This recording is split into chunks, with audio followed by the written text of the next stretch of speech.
Luxe, art de vivre, paillettes et services palace pour stars et grande fortune.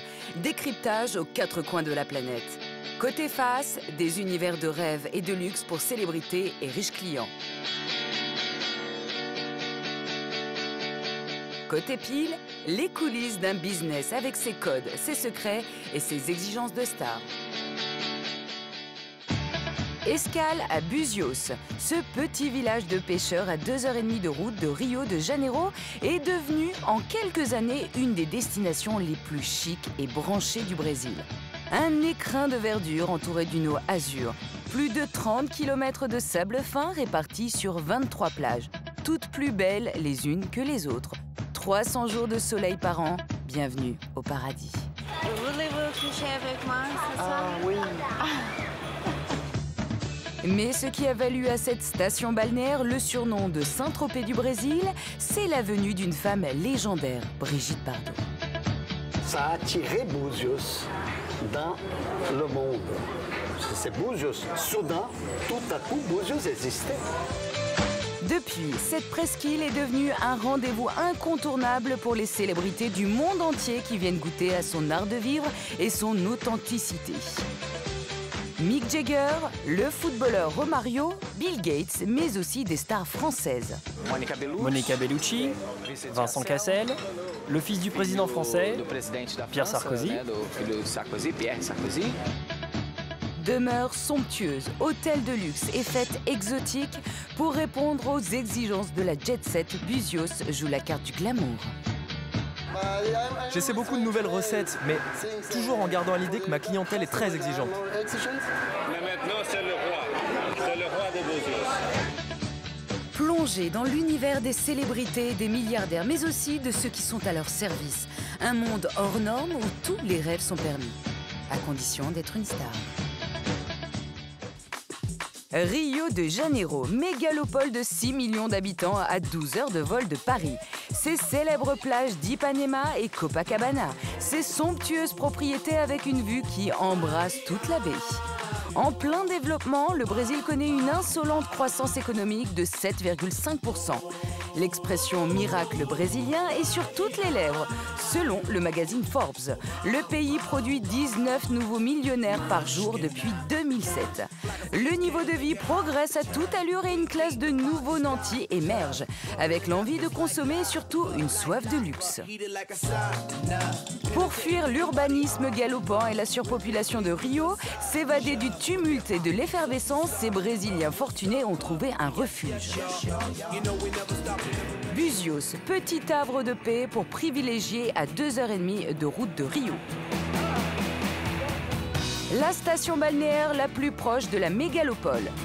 Une péninsule de 8 km de long, une vingtaine de plages paradisiaques qui ont échappé au front de mer bétonné et au gigantesque complexe touristique. Ici, on mise sur la douceur de vivre. Pas de yacht, pas de voiture de luxe, pas de bling-bling. Un village de pêcheurs authentique qui a gardé son charme populaire.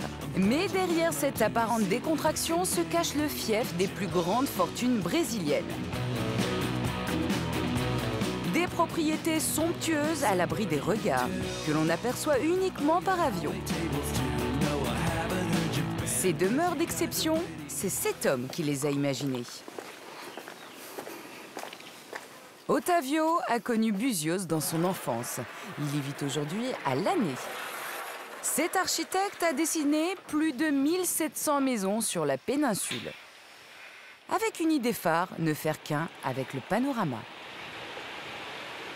L'unique chose qui a tout changé, c'est d'enlever les piliers.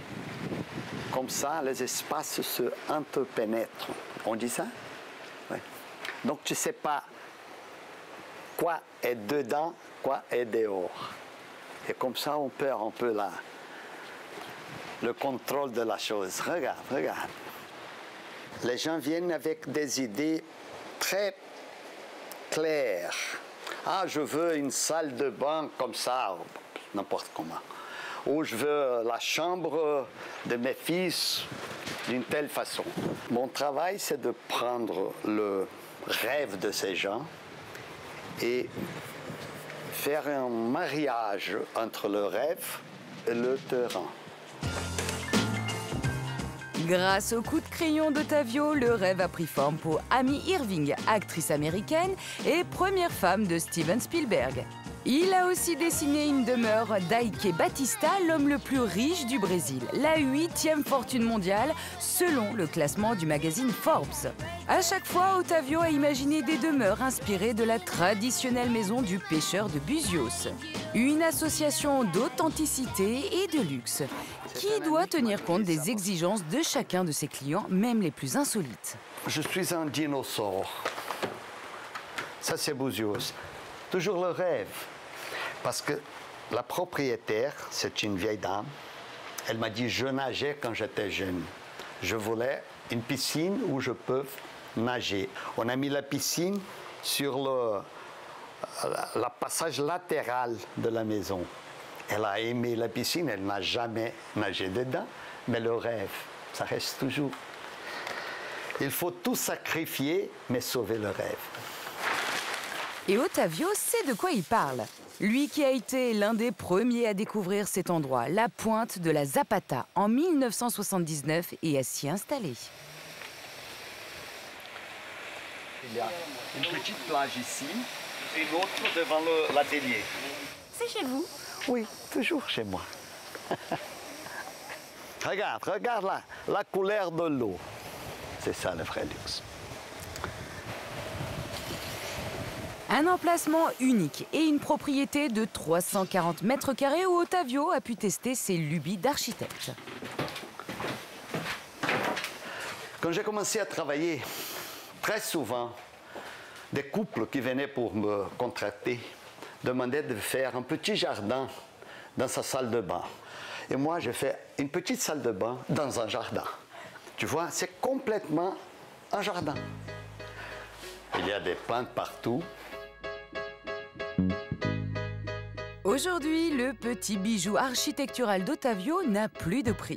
Ses voisins s'appellent Bill Gates ou Guy La Liberté, le richissime fondateur du Cirque du Soleil. Sur cet endroit d'exception qui surplombe la plage de la Tortue, ne reste qu'une petite propriété à vendre. 730 mètres carrés sur 12 hectares de terrain au prix de 4 millions d'euros. Alors tous les jours, Ottavio mesure sa chance. C'est incroyable. Je suis arrivé avant les autres. Je peux choisir. C'est ça. On dit que celui qui arrive plus tôt boit de l'eau plus claire. C'est ça. Son immense terrain de 9000 mètres carrés, Ottavio l'a payé à peine 40 000 euros à la fin des années 70. À l'époque, le jeune architecte était un pionnier et Buzios une terre à conquérir. On voit ici une photo aérienne de Buzios. Elle a été prise en 1970, peut-être 71, peut-être. Tu vois, il n'y a aucune route pavée. Ici, c'est la plage de Jeliba. 1, 2, 3, 4 maisons seulement. Et maintenant? Et maintenant, toute la plage, je dis que c'est incroyable la vitesse de Buzios. On construit ici comme des fous. Eh ben, conséquence, aujourd'hui, il n'y a quasiment plus de terrain acheté et les prix ont flambé. Comme dans cette crique en forme de fer à cheval, le quartier le plus huppé de Buzios. Ici, plage de Ferradura. Il n'y a qu'un ou deux lots encore à vendre ici. Alors ça vaut cher, du coup? Environ 2 millions de dollars chacun, au minimum. Rien que pour le terrain? Rien que pour le terrain. 20 mètres de front de mer, 1000 mètres carrés. Mais ce qui a fait la renommée de Buzios, ce n'est pas seulement son panorama, mais une star, bien de chez nous. Brigitte Bardot. Brigitte Bardot. Brigitte Bardot, actrice. Brigitte Bardot, Bardot. Brigitte Bardot, bravo. Il aura suffi que Brigitte Bardot séjourne plusieurs mois à Buzios pour que le village de pêcheurs devienne le Saint-Tropez brésilien. En 1964, l'actrice est alors au faîtes de sa gloire. Elle est venue rejoindre son amant brésilien, le musicien Bob Zaguri. Pour échapper aux paparazzi, il l'emmène dans ce joli petit port de pêche. Peine perdue, les photographes les retrouvent. Grâce à Brigitte Bardot, Buzios devient célèbre. Ironie de l'histoire, celle qui voulait venir dans ce port incognito en est devenue la muse éternelle. Sa statue face à la plage du centre-ville est aujourd'hui le lieu le plus photographié de la péninsule. La promenade en bord de mer porte son nom, ainsi qu'un cinéma et de nombreux commerces y font référence. Un mythe fondateur que peu d'habitants de Buzios ont eu la chance de croiser. Ottavio, l'architecte, est l'un des rares à avoir vu Brigitte Bardot en chair et en os sur la plage. Il avait alors 14 ans. Oh, regarde ce qui est là. C'est pas mal, hein? Non, très joli. Des souvenirs qui ne se lassent pas de raconter et qui font le bonheur des locaux comme Eduardo, rédacteur en chef du journal de Buzios. Quelle belle bouche. Elle a quelque chose qui attirait les gens. Ce que je dis, la femme abat-jour. Elle a la lumière dedans. Elle allume. On n'a pas besoin d'être une belle femme pour être une femme abat-jour. Mais il y a quelque chose dedans qui, ça change tout. C'est dans cette pension que Brigitte Bardot a vécu 4 mois en compagnie de son petit ami Bob Zaguri. À part quelques coups de peinture, la chambre n'a pratiquement pas changé. Buzios était rien à l'époque. Il n'y avait que des pêcheurs, moi, mon cousin, mes cousins, quelques amis et personne plus. Et un jour, Brigitte est là. Mais qui est Brigitte? Moi, je savais qui était Brigitte. Mais les gens, il n'y avait pas de cinéma. Et tout à coup, des reporters partout, des gens qui tombaient des arbres. Eh bien, Brigitte, où est-elle? Où est-elle? Des gens, tout... Mais que se passe-t-il? C'est la blonde. Il ne compris pas. La petite blonde. Et les gens n'ont rien compris. Mais ça a attiré Buzios dans le monde. C'est Buzios. Soudain, tout à coup, Buzios existait. La légende est en marche. En quelques années, cette petite plage peuplée de cochons sauvages et bordée de cabanes de pêcheurs va se métamorphoser en destination prestigieuse, glamour et branchée. Je pense que personne ne représente Buzios aussi bien qu'elle. Elle reste dans notre imaginaire pour toujours. Personne ne la remplacera. Comme Saint-Tropez, Buzios a su tirer parti du mythe Bardot. La station balnéaire est devenue un Eldorado, où des commerçants partis de rien ont réussi à faire fortune. C'est le cas de Tiff, il a transformé les crêpes en or. Une lasagne? La dernière. Une lasagne. Aïe! Du fromage, s'il vous plaît. Du fromage. Ah, sincèrement, tu viens à Buzios, t'as pas mangé de crêpes, eh bien, t'es pas venu à Buzios, hein. Ça, c'est sûr et certain. Tout le monde nous appelle le thermomètre. Parce que s'il y a 100 personnes dans le village, il y en a au moins 40 ici, quoi. Arrivé au Brésil il y a une trentaine d'années comme animateur de voile du Club Med, ce jeune Belge découvre Buzios en naviguant. Il s'y installe et avec 1 000 $ en poche, prêtés par sa mère, il lance sa première crêperie chez Michou. Il y a 28 ans, c'était que des petites maisons de pêcheurs ici. Il n'y avait rien. Rien, il n'y a pas de lumière. Quand on a changé le premier chez Michou là-bas et qu'on a dû s'installer ici à côté, parce que le deuxième chez Michou c'était à côté. Et on faisait tellement de bruit que le mec qui était propriétaire d'ici, il dit rachetez-moi ma maison s'il vous plaît. Pas le bruit, mais tu vois le brouhaha. Alors on lui a racheté la maison et bon maintenant ça c'est à nous. Très bien, je te montre le premier là. Sa réussite, Tiff ne la doit pas seulement aux crêpes, mais également à son bagou. Vous ne pouvez pas penser à un acteur de cinéma? Moi, je paye bien mes employés. T'as vu qui je me paye, là? À tout à l'heure. Il a vite compris que ses talents d'animateur feraient la différence. Quand on arrive au petit bébé, le petit bébé où est né chez Michou, juste au-dessus de la porte, à la listrée, il y avait écrit chez Michou. C'était les premiers 1 000 $ que ma maman m'avait laissés. Et elle m'a dit, tu te débrouilles. Et c'est là que j'avais mon premier petit feu de camping, 2 poêles à frire. Et je commençais à faire mes premières crêpes. Et comme j'ai travaillé au Club Med, à 10h du soir, on commençait à faire la Java, à faire des sketchs du Club Med, à faire des conneries, quoi. À l'époque, la rue des Pierres ressemblait à ça. Une église, des maisons de pêcheurs et surtout rien pour sortir et s'amuser. Et c'est là le coup de génie du jeune Belge. J'étais un des tout premiers à faire vidéoclub. On allait à Rio chercher des films, Rocky Stallone, Rambo. Eh bien, on les mettait et les gens regardaient sur une télévision de 29 poulegades en couleur. Et alors, ils étaient tout contents parce qu'ils regardaient les films qui venaient de Rio. Parce qu'ici, il n'y avait pas de cinéma, il n'y avait rien. Tu t'imagines, il n'y avait rien. Touristes de passage, riches vacanciers, stars internationales, ils sont nombreux à avoir signé le livre d'or. Ayrton Senna, Chuck Norris, Pelé ou John Deacon, le bassiste du groupe Queen, ici en photo avec Tiff en 1985. Chez Michou est devenue la crêperie la plus célèbre du Brésil. C'est l'endroit où tous les artistes adorent venir. Et en plus, ici, il y a un truc fabuleux, c'est que les notoriétés, tous les gens connus du monde entier, ils viennent ici. Tu n'as pas cette espèce de... non. Le touriste respecte vachement plus qu'à Rio, par exemple. À Rio, tu as Romario qui passe dans la rue et tu as 200 000 personnes. Ici, Romario, il passe, il rentre dans le restaurant, il est déjà plusieurs fois ici. Eh bien, tout est tranquille.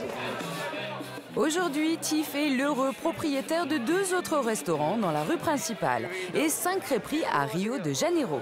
Plus de 400 personnes travaillent pour lui. Le gentil organisateur est devenu un homme d'affaires. En avant. Vous êtes aussi connu que Brigitte Bardot à Buzios. C'est plus beau quand même.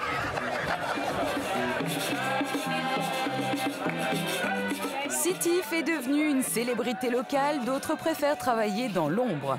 À Buzios, l'arrivée des stars a fait naître des vocations. Je suis en train d'arriver. Ouais, je dois aller faire des photos du chanteur Donovan. Marcelo a pris la relève des paparazzi qui traquaient Brigitte Bardot. Aujourd'hui, il ne vient pas faire des photos volées, mais un shooting officiel. Il a rendez-vous dans un palace de Buzios. Bonjour, ça va? Oui, je viens pour la séance de photos avec Donovan. Oui, il est déjà à la piscine. Il t'attend. Salut, ça va? Tiens, je te présente son manager, Felipe. La star qu'il doit photographier, c'est Donovan Frankenreiter, un Américain champion de surf et musicien très connu au Brésil. Il est venu à Buzios pour une série de concerts. Faites comme si j'étais pas là, y a pas de problème. Salut, ça va? Ouais, non, je vais faire 2-3 petites choses. Ouais, ok, pas de problème.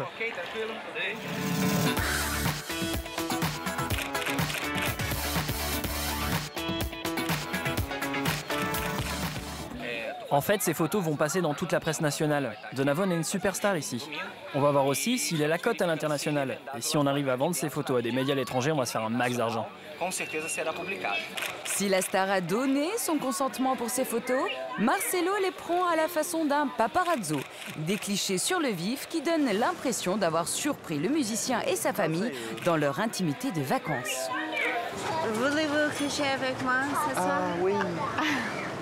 Marcelo travaille depuis 10 ans à Buzios et il a immortalisé la venue de stars françaises à leur insu. Monica Bellucci, Vincent Cassel, le fils du président français Pierre Sarkozy. Mon rêve, ce serait de prendre en photo Gisèle Bündchen, qui est brésilienne, mais qui n'est encore jamais venue à Buzios. Le fait d'armes de Marcelo, c'est cette photo. La chanteuse Katy Perry lors d'une fête sur le bateau du milliardaire brésilien Ike Batista. La chanteuse pop américaine y danse le kuduro, littéralement le cul dur en portugais. C'est la photo qui lui a rapporté le plus d'argent à ce jour, 4 000 $, soit plus de 3 000 €. Pour décrocher ces clichés, Marcelo peut compter sur un réseau local d'informateurs. Généralement, j'ai des infos par les serveurs de plage, par exemple. Ici, à l'Insolito, c'est Pedro le barman. Et il me prévient quand il y a des célébrités. Dès qu'il y a un artiste, il m'appelle et moi je me dépêche d'arriver. En général, c'est sur la plage que je les prends en photo.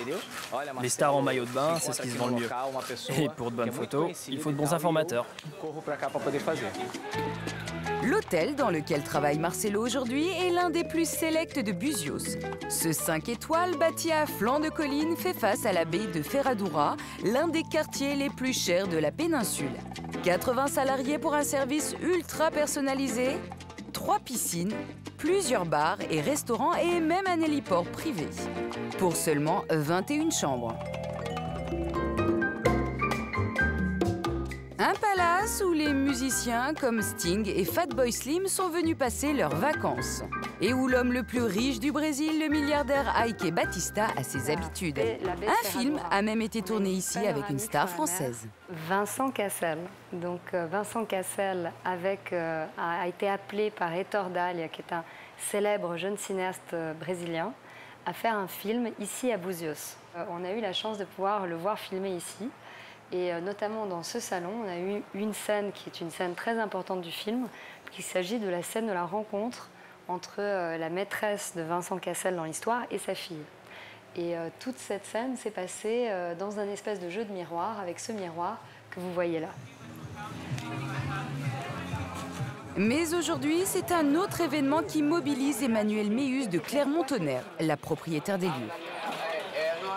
Ici, ce sera pour les clients qui ont pris une formule VIP. Et là, on va mettre quelqu'un pour accueillir les clients qui doivent payer. On doit faire un autre couloir au milieu? On doit réfléchir. Chaque année, elle organise le réveillon du Nouvel An le plus fastueux de la péninsule. Chaque année, c'est le même stress et le même enjeu, être à la hauteur de sa réputation. À J-2, toute l'équipe est sur le pied de guerre. Est-ce qu'il reste encore beaucoup de choses à finaliser? Mais des tas! Parce qu'ici, c'est un monde de détails. Mais tout sera parfait. Vous êtes zen? Absolument. Bon, on va continuer parce que là, j'ai encore beaucoup de choses à faire. Emmanuelle appartient à une famille de très ancienne noblesse française. Elle a épousé un homme d'affaires belge qui a fait fortune au Brésil. Il y a 4 ans, la jeune femme a créé cet hôtel en réaménageant une propriété privée qui appartenait à son mari. Un hôtel d'ordinaire réservé à ceux qui y séjournent.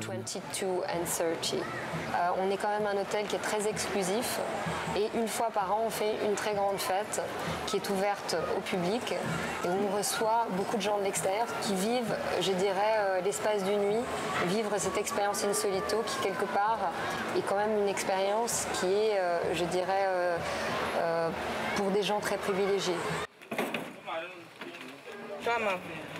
Pour la décoration florale, elle a fait appel à Olga. Et c'est une livraison tout à fait exceptionnelle que la chef fleuriste réceptionne ce matin.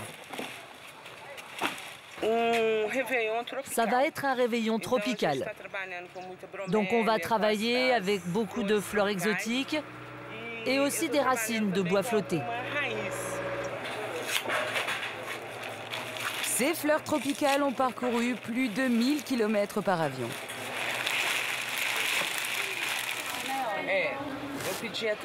Là, je vais mettre des noix de coco.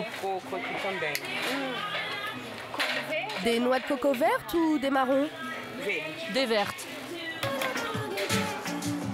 Clara est architecte. Elle est spécialisée en scénographie pour les grands événements. Ici, ni dorure, ni paillettes, ni décoration tape à l'œil. Le luxe tient à des petits détails, comme ce fruit porte-bonheur glissé dans des coupes de fleurs. Ici, il y a une croyance. Si on croque une petite graine de grenade, pile à minuit, alors on aura de l'argent toute l'année. Pendant 2 jours, Clara va devoir superviser toute l'installation de ce beach lounge où 500 convives sont attendus pour le réveillon.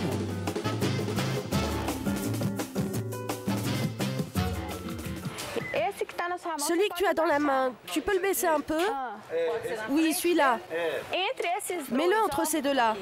Et le 5e, à la même hauteur que le plus bas. Ça va être joli, hein? Ici, c'est une grande pièce en bois. Normalement, c'est une sorte de baignoire. Et on va mettre des glaçons. Ça sera un peu un point de bar avec les boissons et pour qu'on puisse se servir. Et ici, on est ici pour montrer tous ces looks et toutes ces bonnes choses qu'on a et pour commencer l'année avec toute cette sophistication et le glamour, le charme de Buzios aussi. Pendant ce temps, à l'étage du dessus, un groupe d'amis venus d'Afrique du Sud profite pleinement de la piscine, sans se douter du travail que les petites mains de l'hôtel effectuent en coulisses. Je prendrais bien un peu de champagne. Ils sont businessmen, ingénieurs, femmes d'affaires et avocates et font partie de cette nouvelle élite fortunée qui a récemment émergé sur le continent africain. Une clientèle privilégiée qui a du pouvoir d'achat, veut voyager, consommer et profiter d'un luxe désormais à portée de main. Ah, c'est dur la vie, hein. Magique. Je fais de la magie.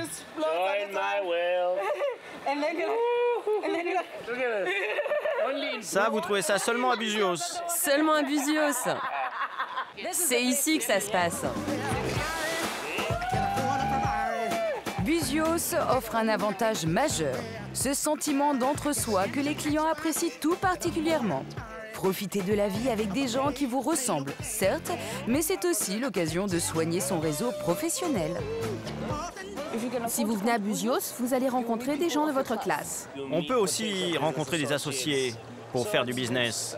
C'est plutôt bien. Tu as rencontré quelqu'un hier? Oui, j'ai rencontré un gars. Oui, c'est ça. Un type d'une compagnie internationale. Ils ont commencé à parler boulot, à échanger des infos. On a échangé des infos. Il y a des ouvertures pour le business ici. J'ai aussi rencontré un Allemand qui travaille pour une grosse boîte de télécom. Il y a beaucoup d'opportunités ici. Et en même temps, on peut passer du bon temps et se faire des amis. Ici, quand la clientèle est satisfaite, elle le fait savoir. Maria, une employée de l'hôtel, est une habituée des pourboires. Son record, 8000 réals, soit presque 3500 € laissés par un client également venu du continent africain. Plus de 13 fois le SMIC brésilien, fixé à 260 € mensuels. Ces riches Sud-Africains planifient déjà leur prochain voyage. Pourtant, il y a un petit problème. Il faut savoir une chose. Ici, les gens sont glamour. Alors, si tu veux vraiment briser ton mariage, viens à Buzios avec ton partenaire. Il y a tellement de jolies femmes au Brésil. Et des hommes aussi. Les femmes sont sublimes ici. Et vous êtes sûr de vouloir revenir tous ensemble? Peut-être pas. Moi, si je reviens, c'est avec lui.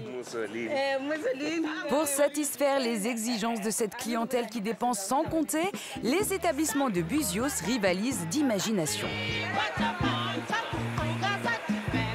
Sur la plage, un restaurant s'est spécialisé dans le haut de gamme. En 2 ans d'existence, le Roca Lounge est devenu le repère de la jeunesse dorée brésilienne. Ici, on écoule entre 80 et 90 bouteilles de champagne par jour. Santiago, l'un des 2 patrons, est toujours à la recherche du produit qui va faire la différence. Bonjour, comment vas-tu? Ça va? Tu vas bien? Très bien, toi? Bien, merci. Et alors? Comment vont les affaires? Bien? Pas mal. Ça bien. Impeccable. Et toi? Bien, bien. Tu viens manger ou parler des caviars? Les deux. Aujourd'hui, il rencontre Frédéric, un jeune Français qui cherche à lancer la mode du caviar à Buzios. Jusqu'à aujourd'hui, ce produit de grand luxe était introuvable sur la péninsule. On s'est rencontrés, on a discuté, on a fait un test. Je lui ai donné une verrine de caviar. Il a fait un test sur des noix de Saint-Jacques. Et il a vendu 20 grammes de caviar en 1h30. Du coup, on est revenu, on a rediscuté. Et on est en train de voir comment on peut faire pour l'offrir différemment. En ce moment, on appelle ça un combo. C'est un champagne avec caviar dans un seau. Et on est en train de voir aussi pour le faire sur des langoustines. Pour l'heure, les carpaccio de Saint-Jacques au caviar accompagnés de champagne partent comme des petits pains, pour la modique somme de 260 € par personne. Le caviar, c'est une nouveauté. Nous n'avons pas ici.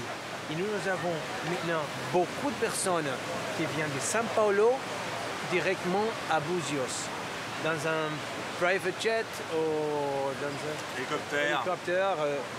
Et c'est la mode. Et nous sommes On veut satisfaire la demande du marché. Les prix, c'est entre 15 000 réals et 28 000 réals le kilo. 15 000 réals, c'est environ 7 000 € jusqu'à 12 000 euros.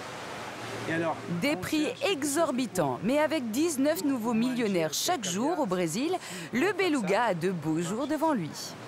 Ouais, le Brésil, je pense que ça va être un marché très fort. Pour la marque, on a un prévisionnel de on pense faire 1 tonne d'ici à 3 ans et 5 tonnes d'ici à 5 ans. Les deux jeunes chefs d'entreprise envisagent déjà une opération spéciale pour la Saint-Valentin.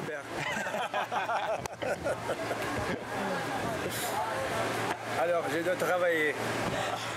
Importer des produits de luxe et garantir le meilleur de la gastronomie locale, c'est la recette du succès de Santiago et de Gustavo, son associé. Chaque matin, ils vont sélectionner leurs poissons et fruits de mer. Paradoxe de la situation, ils doivent aller s'approvisionner à 30 km du village au marché de Cabo Frio, car à Buzios, il n'y a pratiquement plus de pêcheurs. Le coût de la vie y est devenu inabordable pour eux. C'était difficile la pêche aujourd'hui? C'était dur aujourd'hui ou pas? On a déjà presque tout vendu. Je veux que du super frais, hein. Tout est frais, ça vient d'arriver. Gustavo est connu comme le loup blanc. C'est le seul chef d'un restaurant à venir en personne sur le marché choisir les meilleurs poissons. Au restaurant, on a une carte permanente très réduite. Donc moi, je m'adapte à ce que je trouve. Je préfère préparer les plats en fonction de la pêche du jour quand j'arrive au restaurant. Et le jeune chef se montre intransigeant sur la qualité du poisson qu'il va servir à sa clientèle. Vous voyez ce poisson-là? Bah, il n'est pas frais. Il a été pêché depuis au moins 5 ou 10 jours. On le voit à ses yeux. Aujourd'hui, c'est pas un bon jour pour la pêche. Je pense que c'est à cause du temps. Et surtout avec les fêtes de fin d'année. Les pêcheurs passent leur temps à boire des coups et prendre du bon temps. Allô, Clovis? Gustavo contacte un autre pêcheur. Tu as encore des calamars? Et des poulpes, tu en as? Ok, ça va. J'arrive dans 30 minutes. C'est bon, t'as tout trouvé? Non, pas tout. Il faut qu'on passe à une autre poissonnerie. Les deux associés misent tout sur la fraîcheur. Parfait. Dans leur restaurant, il n'y a pas de stock, alors pas question de rentrer les mains vides. Ce poulpe, il se pêche en eau froide. C'est la meilleure qualité qu'on puisse trouver dans toute la région. Et ça, c'est du saumon blanc. Très très frais. On le voit à ses yeux. Il a été pêché aujourd'hui.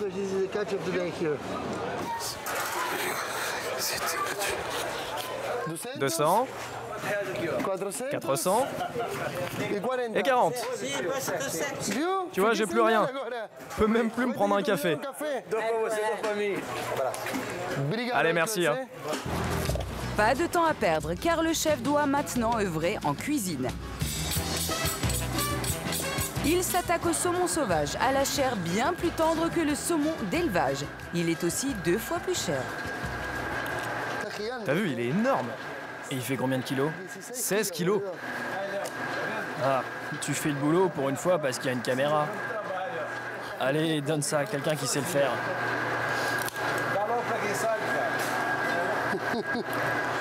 Allez, salut chef. Une marinade de poisson et une salade de langoustes. Le chef n'a pourtant rien d'un amateur. Avant de travailler avec Santiago, Gustavo a fait ses classes en Europe, notamment à Ibiza, une destination très prisée de la jet set. Il y a appris à répondre aux attentes de cette clientèle haut de gamme. Ici, on prépare les pâtes fraîches chaque jour. Aujourd'hui, ce sont des papardelles. Ce sera servi avec des coquilles Saint-Jacques et des champignons qu'on a nous-mêmes ramenés de Patagonie. Et enfin, des asperges. Sashimi de thon frais sur un carpaccio d'ananas, filet mignon et sa purée de patates douces et millefeuilles de saumon et langoustine, sauce tapenade. Une cuisine internationale que la clientèle peut commander à toute heure dans la journée. C'est pour la 13. Mais à la nuit tombée, ce lieu incontournable de Buzios ferme ses portes.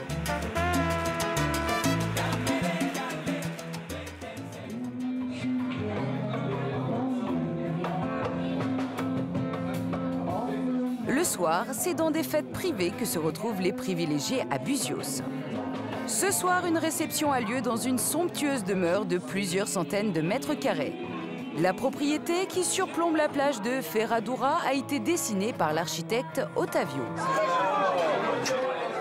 La maîtresse de maison, c'est elle. Une ancienne responsable de TV Globo, la 4e chaîne de télévision au monde. Elle a convié 150 de ses proches pour une petite sauterie. Ils sont avocats, anciens gouverneurs d'un État brésilien de la taille de la Grande-Bretagne, financiers, président du comité olympique, et presque tous possèdent une propriété à Buzios. C'est le roi de Buzios. Le roi de Buzios n'est autre que le mari d'Emmanuel de Clermont-Tonnerre, la propriétaire de l'Insolito, l'hôtel de luxe de Buzios. Un homme d'affaires belge qui a fait fortune dans les biocarburants. Ce soir, il n'y a que des invités de marque, comme le prince Alberto Orléans de Bragance, descendant de la famille royale du Brésil. C'est très agréable de venir ici. On a le soleil tout le temps, on a un temps très beau. Et la ville de Bouzios est charmante. On a plusieurs endroits à aller, très bons restaurants. Donc on met ensemble les plages, les climats et un endroit très sympathique. Tous ces invités ont une ambition commune pour Buzios. En contrôler son essor pour que la presqu'île reste un paradis. Ils ont même monté une association pour défendre leurs intérêts. Alors, on est 55 et lui, il est le président. Et moi, je suis le vice-président. Nous voulons tous le plus de parcs possible, le moins de construction possible et le plus de vélos et le moins de voitures. Le projet de Philippe et les propriétaires du quartier Ferradura, le voici. La première partie porte sur le réaménagement de la plage qui se trouve juste au pied de l'hôtel Insolito. L'association de riverains aidée par Chico, un architecte qui travaille pour la mairie, œuvre pour un environnement plus écologique et haut de gamme. Pour cela, il faut supprimer ces paillotes installées illégalement. Il y a un ordre de démolition du ministère public, c'est-à-dire du gouvernement fédéral. Maintenant, ce que nous essayons de faire, c'est de pouvoir restructurer et réorganiser ça plutôt que de laisser de démolir et de ne rien faire. Bientôt, les paillotes devraient faire place à 5 ou 6 restaurants de plage raffinés qui, eux, visent une autre clientèle. On a un projet avec une structure de produits écologiquement parfaits, de préférence du bois de récupération, et on va essayer d'amener un tourisme aussi plus qualitatif. En théorie, tout le monde pourra continuer à fréquenter cet endroit, car au Brésil, la loi interdit les plages privées.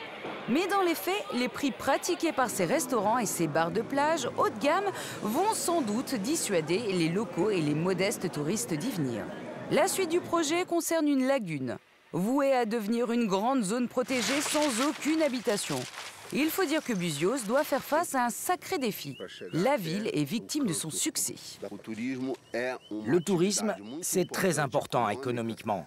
Mais si on fait n'importe quoi, ça peut s'avérer une activité prédatrice.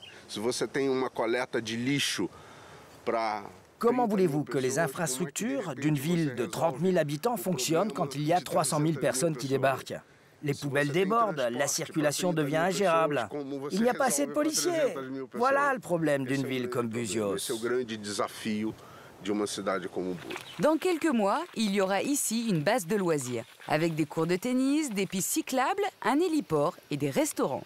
Coût du chantier, 1,5 million de réals, soit 660 000 €. Un projet financé à la fois par la ville et l'association de propriétaires privés dont s'occupe Philippe. Un projet qui suscite de nombreuses critiques. Ses détracteurs dénoncent la création d'un ghetto pour riches. Il n'y a pas le développement des riches au détriment des pauvres. Il y a le développement justement des pauvres pour devenir moins pauvres et pour pouvoir avoir de la main-d'œuvre. Parce que les riches, ils viennent utiliser, dépenser leur argent ici. Donc tout ça, ça peut être structuré d'une façon très harmonieuse. Tout le monde y gagne, c'est ça? Ah, ça, c'est sûr. C'est ce qu'on appelle en anglais un win-win. La métamorphose de Buzios a commencé. Va-t-elle mettre fin au charme de la presqu'île, où riches et classes populaires cohabitent? Buzios risque-t-elle de devenir une ville sanctuaire à l'ambiance aseptisée? Philippe, lui, a déjà repéré une destination de rêve qui pourrait devenir une sérieuse concurrente. C'est un endroit dans le sud de la Bahia, donc au nord de Buzios, et c'est un endroit tout à fait exceptionnel. On peut dire que c'était le Buzios du passé, et ça peut être le Buzios du futur, mais peut-être écologiquement plus parfait, avec des plages extraordinaires, vous allez voir. Trancoso, un petit village isolé à 3 heures d'hélicoptère. Des kilomètres de plages de sable fin presque vierges de toute construction. Un climat idyllique et des routes peu praticables qui ont empêché le tourisme de masse de se développer. Vincent Cassel, Ronaldo et Gilberto Gil y ont déjà fait l'acquisition d'une propriété. Bienvenue au Rio Verde. Merci à vous. Je voudrais te montrer ce que je veux faire ici. Philippe a acheté un terrain de 30 hectares avec 800 mètres en bord de plage pour un ambitieux projet immobilier. Il envisage de travailler avec Ricardo, un architecte de la région. Le terrain elle commence là et elle se termine pratiquement où sont les coquières là-bas. Des noix de coco, si on peut dire. Sur cette parcelle qu'il a payé 3,5 millions de réals, soit plus d'1,5 million d'euros, il veut installer un hôtel et 15 villas de luxe. Et ce n'est pas la mairie qui va contrarier ses projets résolument tournés vers une clientèle d'ultra privilégiés. Ici à la plage, on peut occuper 5% du terrain. 95% c'est pour la nature. Et ça donne une situation que c'est pas pour tout le monde qu'on a envie de payer pour un grand terrain et rien faire. Hein. Je crois qu'on veut donner une exclusivité dans cet endroit et garder l'exclusivité de cet endroit. Une destination brésilienne, prime, et je dirais qui pourrait être une des 3 meilleures destinations d'Amérique latine. En attendant cette révolution, Buzios veut croire à sa suprématie. Dans quelques heures, la station balnéaire célébrera le Nouvel An, l'événement le plus attendu de l'année des Brésiliens après le carnaval. La pluie a retardé les préparatifs de la fête qui doit se tenir dans l'hôtel le plus chic de la presqu'île. À quelques heures de l'arrivée des 500 invités, le personnel semble stressé. Allô Daniel, tu m'entends? Tu m'entends? Michael, le chef cuisinier, a visiblement un problème. Bon, j'ai parlé avec le gars chargé d'ouvrir les huîtres. Il faut vraiment que tu passes le voir, parce qu'il ne veut plus le faire. Ah, tu es là? Je lui ai dit qu'il était embauché pour le faire, mais il refuse. Il me dit que tu l'as fait venir comme serveur uniquement. Bon alors, s'il veut pas ouvrir les huîtres, on les gage? Comme tu veux, de toute façon, des serveurs, on en a plein. Ok, je vais lui parler. Ok, c'est bon. Michael supervise les 2 restaurants de l'Insolito. C'est sur lui que repose toute l'organisation du réveillon côté cuisine. Il tombe sur le préposé aux huîtres revenu à de meilleures dispositions. Écoute, si tu veux que j'ouvre les huîtres, il va falloir que tu me trouves un couteau. Quel genre de couteau? Un petit couteau, un petit. Ok. Voilà, c'est ça. Tu n'aurais pas un petit couteau pour les huîtres? Un petit couteau. Non, mais c'est pas celui-là que je veux. C'est bon comme ça? Non, tu sais bien, celui-là, il casse toutes les huîtres.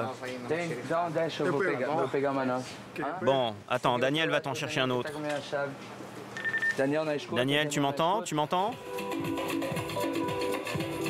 Loin de partager la fébrilité du personnel, la clientèle de l'hôtel profite des dernières lueurs du jour.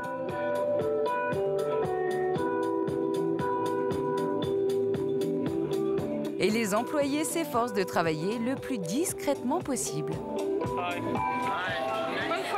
Amène-le par là, c'est plus facile. Passe par là, voilà, c'est plus efficace.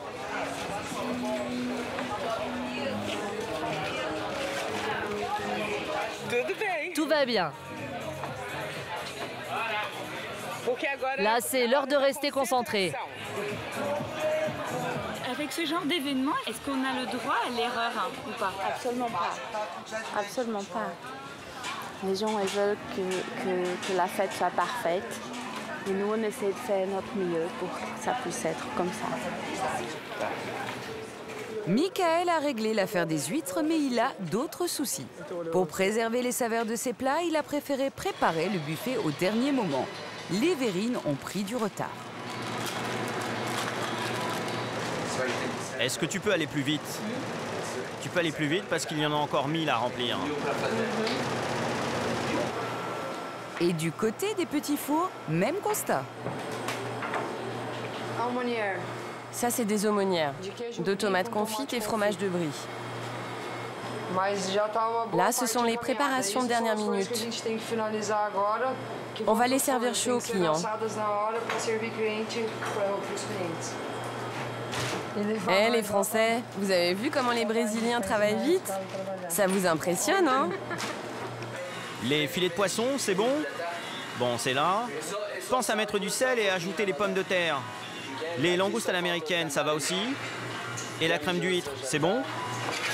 À milieu de l'agitation qui règne en cuisine, Emmanuelle, la propriétaire de l'hôtel, finit de se préparer et affiche une décontraction toute brésilienne. Non, il faudrait que je sois prête à 8 h. Je pense que je serai prête à 8 h.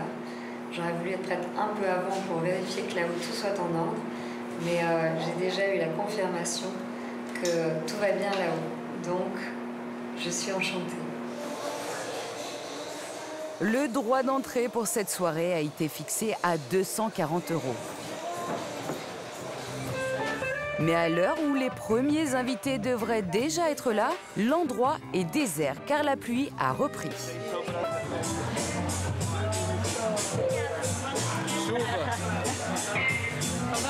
Il est maintenant 23 h et on peut presque compter les convives sur les doigts de la main. C'est la pluie qui fait fuir les gens? Écoutez, je ne peux pas vous dire ce qui se passe avec le temps. Je ne crois pas que je sois habilité à vous répondre. Vraiment, je suis désolé.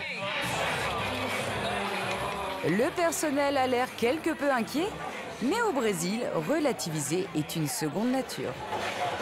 La pluie au Brésil, ça empêche pas de faire la fête? Ah non, pas du tout. Ah non, c'est juste pour nettoyer les mauvaises ondes de 2011 pour une nouvelle année 2012 qui soit extraordinaire. Ça fait partie de la tradition. Il est bientôt minuit, les clients arrivent. Comme le veut la tradition, ils sont tous de blanc vêtus, en hommage à Yemanja, une divinité africaine vénérée au Brésil.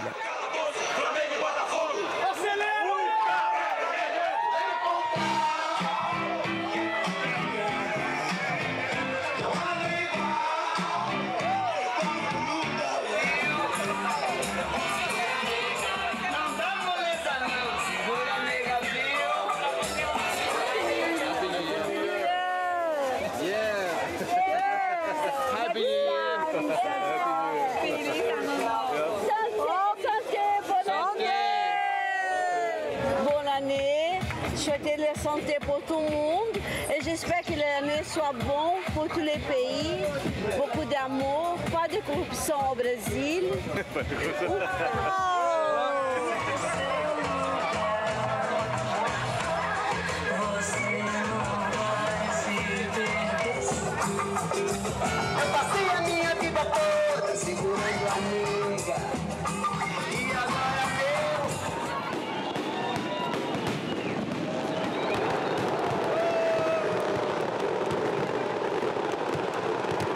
Une nouvelle année commence à Buzios. Avec une progression de 20% du tourisme par an, elle est aujourd'hui la 7e ville la plus visitée du Brésil. Une croissance exponentielle qui confronte la station balnéaire à un nouveau défi. Rester la destination de prédilection des stars et des milliardaires sans perdre son âme.